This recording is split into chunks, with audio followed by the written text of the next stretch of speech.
व्यास जी महाराज में कहा एक दासी पुत्र था और संतों की सेवा से मैं कहा ब्रह्मपुत्र बन गया। अपने बारे में अब नारद जी बता रहे हैं, अहम पुरातीत भवे भवम मुने दास्यास्तु कस्याश्च न वेदवादिनां निरूपितो बालकेव योगिनां शुश्रूषणे प्रावृषि निर्विवक्षिताम्। मैं पूर्व जन्मे दासी का पुत्र था। मेरी माँ संतों के यहाँ जाती थी, जिन ब्राह्मणों के यहाँ सेवा करती थी उनके यहाँ पर संत आगे रुकते थे। जैसे हम रुके हुए हैं, रुकते हैं आगे सोलंकी जी के यहाँ, तो वहाँ के कोई माता सेवा करती है तो वो भी संतों की सेवा कर देती है, कमरा झाड़ पुराट करती है बेचारी, उसको भी फल मिल जाता है। जब माँ सेवा करने आती है तो बालक कहाँ जाएंगे, छोटा सा बालक है वो भी माँ के साथ आता है। संत महात्मा भोजन प्रसाद पाते हैं तो बचा हुआ प्रसाद बालक को भी खिलाते हैं। भजन कीर्तन करते हैं तो बैठ के बालक भी सुनते हैं। चातुर्मास का व्रत संत कर रहे थे, माता उनकी आगे उनकी सेवा करती थी, वस्त्र धो देती थी, झाड़ू लगा देती थी, समुदाय आगे लाके देती थी। नारद जी छोटे से बालक हैं, ये भी सेवा करते हैं संतों की, बहुत बोलते नहीं हैं, संतों के पास मौन होकर बैठते हैं। ये देखो सीखना, हम जाते हैं तो इतना वार्तालाप, इतना शोर मचा देते, कभी कभी तो मुझे भी परेशानी हो जाती है, क्या कहें, मर्यादा बोलते नहीं, मेरा स्वभाव है। बहुत से लोग तो हटका देते हैं तुरंत, चुप चुप। लेकिन हमने स्वयं सहन करना ठीक है, कहने से अच्छा स्वयं सहन कर लेना ठीक है। क्या कहा जाए, किसे कहा जाए। इसलिए संतों के पास जाएं। नारद जी जाते हैं, सेवा कर रहे हैं, बिल्कुल नहीं बोलते, मौन होकर रहते हैं, सुनते हैं वो क्या कर रहे हैं, देखते हैं। संतों ने भजन किया, कीर्तन किया, नाम जप किया, बैठे बैठे कैसे संत कर रहे हैं, हम भी करते हैं वैसे ही। संतों का चातुर्मास का व्रत पूर्ण हुआ,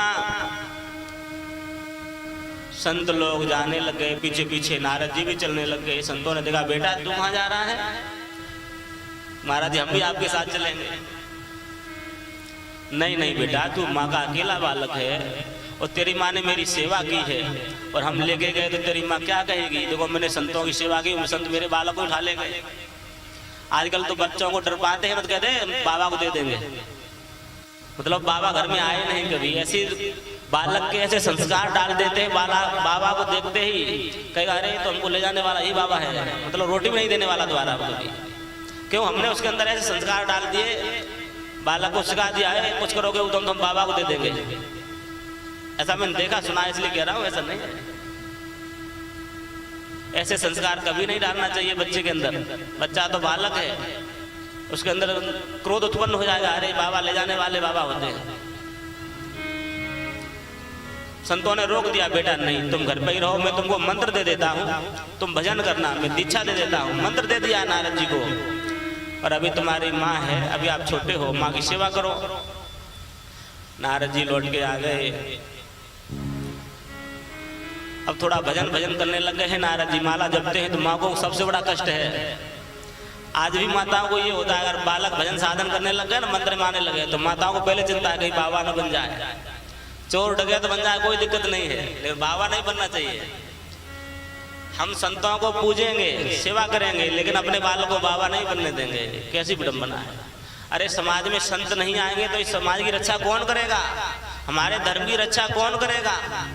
जब संत आएंगे, संत एक नया सा बालक ब्रह्मचारी जब बनेगा, गुरुकुल में जाके अध्ययन करेगा, अध्ययन करके जब समाज में आएगा तो समाज को कुछ देगा। अब 60 साल बाद जो घर पर परेशान होकर के निकल के आ गए, वो भजन नहीं कर पाते, वो फिर घर की चर्चा करते हैं, घर का मोह छूटता नहीं उनसे। आगे कपड़े तो पहन लिए, दाढ़ी बना ली, बहुत बड़ी, हमसे अच्छे लगते हैं वो, और बूढ़े भी लगते, तो लोग क्या कहेंगे, ये बड़े सिद्ध हैं, हम तो, ये तो नया बालक है, अभी कुछ जानता ही नहीं। लेकिन वो तो आए हैं अभी 60 साल बाद, हम तो जन्म छोटे बालक थे तभी से निकल गए घर से। तो जो छोटा बालक पढ़ के गुरुकुल में अध्ययन कर लेगा, शास्त्रों को जान लेगा, तो वो धर्म की रक्षा कर पाएगा। विवेकानंद जी की तरह जीव मात्र के लिए रोते थे स्वामी जी, कैसे हम कल्याण करें, अपना आश्रम बेच के सेवा कर देंगे मानव जाति की है? हम समाज की कब रक्षा करेंगे, देश की कब रक्षा करेंगे? जब हम एक संस्कार उत्पन्न सुंदर एक संत को पैदा करेंगे। आज विवेकानंद महाराज जी घर घर पूजे जा रहे हैं। क्यों पूजे जा रहे हैं? वो समय से घर से निकले, अध्ययन किया, शास्त्रों को जाना, समाज को उपदेश किया।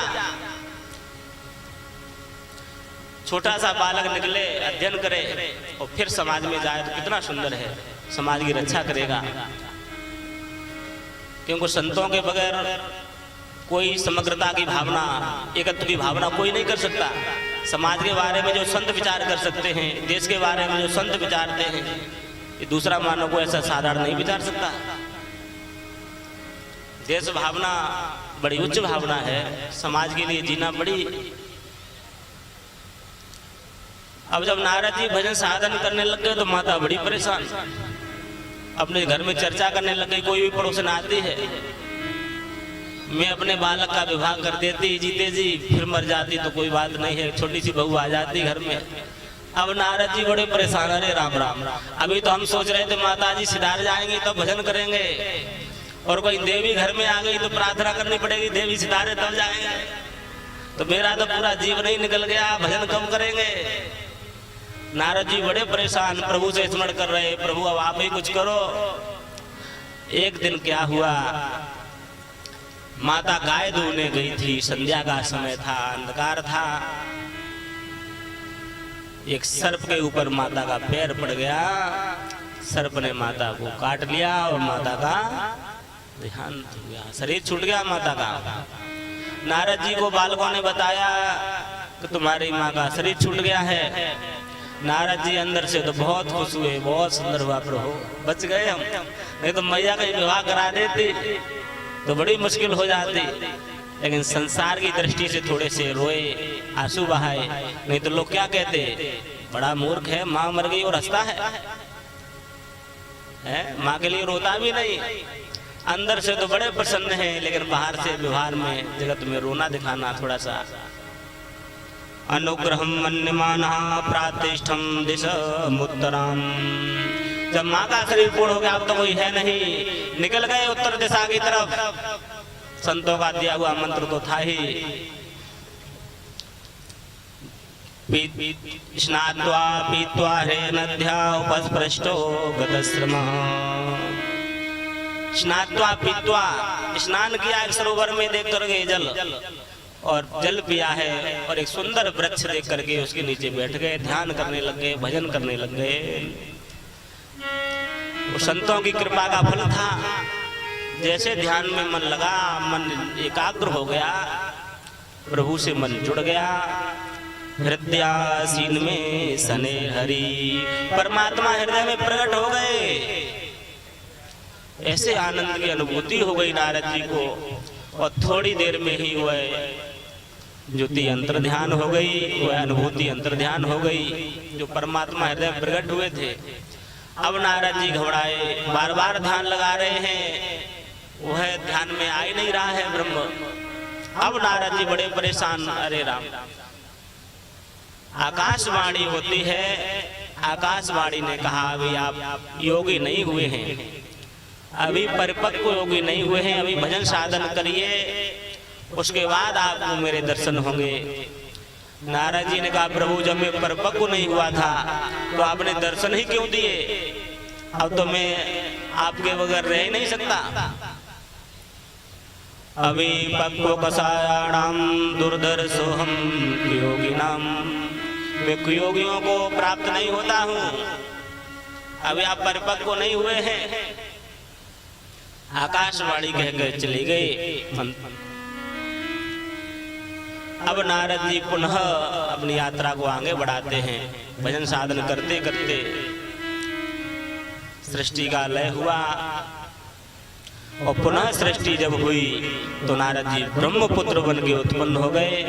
ये संतों की महिमा बताई नारद जी ने, प्रभु के चरित्रों की महिमा बताई। देखो आप संतों की महिमा गाओ, भक्तों के चरित्र गाओगे। देखो मैं कहाँ दासी पुत्र था और आज मैं संतों की कृपा से ब्रह्मपुत्र बन गया।